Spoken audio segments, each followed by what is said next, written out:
오늘은 차를 구매하실 때 리스 렌트 할부에 대해서 간단하게 얘기를 드려볼까 하는데요. 항상 많은 분들이 고민하시는 게 그냥 구매로 할부를 이용하는 게 맞는지, 렌트리스처럼 빌려 쓰다가 반납 또는 인수를 선택하는 게 맞는지 고민들을 많이 하시는 것 같습니다. 자, 차량을 살 때는 4가지의 상품이 있는데요. 일시불, 할부, 장기 렌트, 리스, 위 상품들을 자동차 금융 상품이라 합니다. 여기서 소비자는 가장 저렴하게 사는 방법이 뭔지, 나한테 어떤 상품이 유리한지 잘 모르기 때문에 중간에 카마스터, 에이전시라는 전문가를 통해서 알아보게 되는데요. 그 과정에서 후회되는 계약이 있을 수도 있고 만족하지 못하는 계약들도 많은 것 같습니다. 보통 일시불 할부의 경우에 카마스터가, 장기 렌트, 리스의 경우에 에이전시들이 중개를 하는데요. 중개인을 잘 만나는 것도 꼭 필요한 일입니다. 여기서 중요한 걸 잠시 말씀드리자면 리스, 할부의 경우 대출 상품으로 들어가기 때문에 자격증을 취득해야 하는데요. 대출성 금융상품 판매들이 중개업자 등록증, 소위 모집인 등록증을 취득해야만 소비자들에게 리스, 할부 금융을 취급하고 안내할 수 있습니다. 문제는 다수의 리스 렌트 회사들이 대부분 모집인 등록증 자격증도 없이 상담부터 판매까지 한다는 거죠. 이렇게 되면 금소법 위반으로 불법이니까 꼭 알아두시고 모집인 등록 사실을 확인한 다음 계약 체결을 하시길 바라겠습니다. 모집인 등록이 되어 있는지 확인하는 방법은 아래 더보기란에 남겨둘 테니 리스,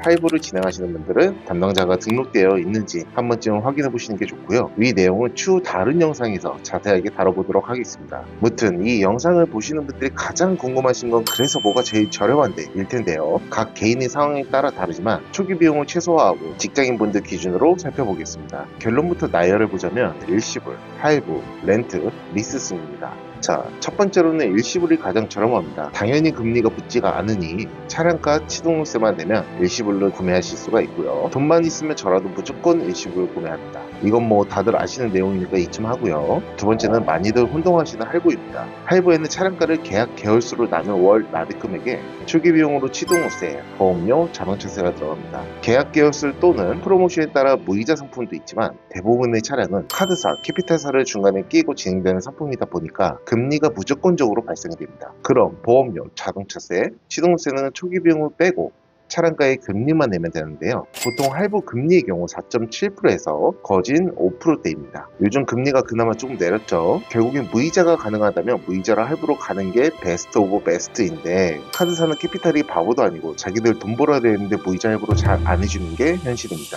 보통 5년 계약들을 많이 하시니까 5년 뒤에 완벽한 내차가 되는 건 당연하고요. 여차하면 중간에 중고로 팔고 할부금을 갚을 수 있으니까 또는 5년만 내면 내 재산이라는 생각 때문에 할부들을 많이 찾으시는 것 같습니다. 저부터도 차는 내 재산이라고 생각하는 사람이라서 렌트했던 차량도 인수하고 잘 타고 다니고 있는 것도 사실이고요. 법적으로 차는 내 재산은 들어가지 않습니다. 하지만 인식이 그렇다는 거죠. 여기서 중요한 건 보통 에이전시 분들은 재산세 인상, 건강보험료 인상을 운운하면서 렌트리스로 추천을 많이 할 텐데요. 이것들이 다 수법입니다. 자동차는 재산세 대상에 포함되지도 않고 재산세 납부액도 증가하지 않으니까 걱정하지 않으셔도 될 것 같습니다. 세 번째로는 렌트 또는 리스입니다. 렌트는 월 납입 금액 안에 잔존가치 금액이 빠진 연세 차량가, 금리, 보험료, 자동차세, 취등록세, 영업사원 수수료 모든 것이 다 들어가 있기 때문에 당연히 할부와 총 인수 비용을 비교했을 땐 비쌀 수밖에 없습니다. 렌트는 대출 상품이 아니기 때문에 완벽한 대여 상품이라고 볼 수 있는데요. 한마디로 월 이용료만 내고 다른 걸 신경 쓸 필요가 없는 상품이라고 볼 수 있죠. 다만 렌트는 일부 금융사 외에는 금리 표기가 되어 있지 않습니다. 에이전시들에게도 공개되지 않기 때문에 정확한 금리를 안내드리기가 어려운 것도 사실이고요. 대략적인 계산으로 금리 계산을 해볼 수는 있겠지만 정확하지 않는 계산법은 혼동만 더 올 수 있으니 생략하도록 하겠습니다. 장기 렌트의 경우 장점도 많은 상품인데요. 명의 자체가 금융사 명의이고 대출로도 잡히지 않다 보니 대출 계획이 있으시거나 재산으로 잡히면 안 되시는 분들이 많이 이용하십니다.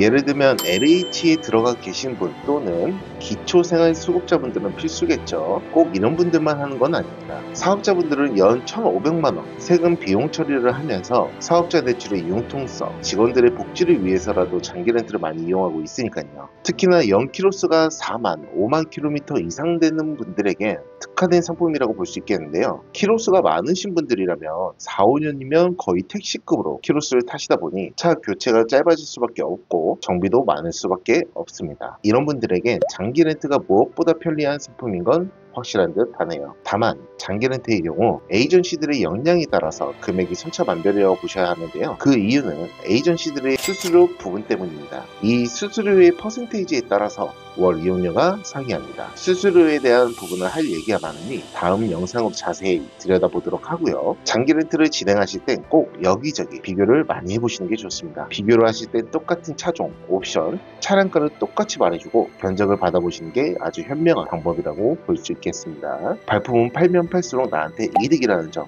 꼭 기억해 두시고요. 자, 리스는 렌트와 다르게 견적 기한에 금리가 표시되고 있고요. 보통 초기 비용이 안 들어간 상황이라면 5에서 7%대의 금리를 형성하고 있습니다. 리스는 취등록세만 포함되어 있는 상품이고 자동차세, 보험료는 별도 개인 가입을 해야 합니다. 할부와 다른 점이라곤 월 이용료의 잔존가치 금액이 빠진 차량가, 금리, 취등록세, 영업사원 수수료가 들어가 있다고 보시면 됩니다. 렌트와 다른 점은 대출 상품이기 때문에 부채로 잡히고요. 이 말은 간단하게 대출이 1억이 나오는 상태였는데 5천만원짜리 차량 계약을 하면 5천만원 밖에 대출이 안 나온다는 겁니다. 추후 단기간 내에 대출 계획이 있으신 분들이라면 안 하시는 게 낫겠죠. 다만 나는 수입차를 꼭 하고 싶다 하시는 분들은 할부 또는 리스로 선택할 수밖에 없는데요. 그 이유는 수입차로 장기 렌트를 할 경우에 보험료 자체가 높게 책정되기 때문에 월 이용료만 비교했을 때 렌트가 훨씬 비싼 걸 볼 수 있습니다. 길거리에서 렌트 번호판이 장착된 수입차를 보시면 아주 경이로운 눈빛으로 봐주시면 될 것 같네요. 보통 리스를 하는 이유는 렌트 번호판이 싫으신 분들이 많이 하시는데요. 사실 할부보다 낫다라고 생각하는 건 조금 더 저렴한 월 이용료라고 볼 수 있겠습니다. 대신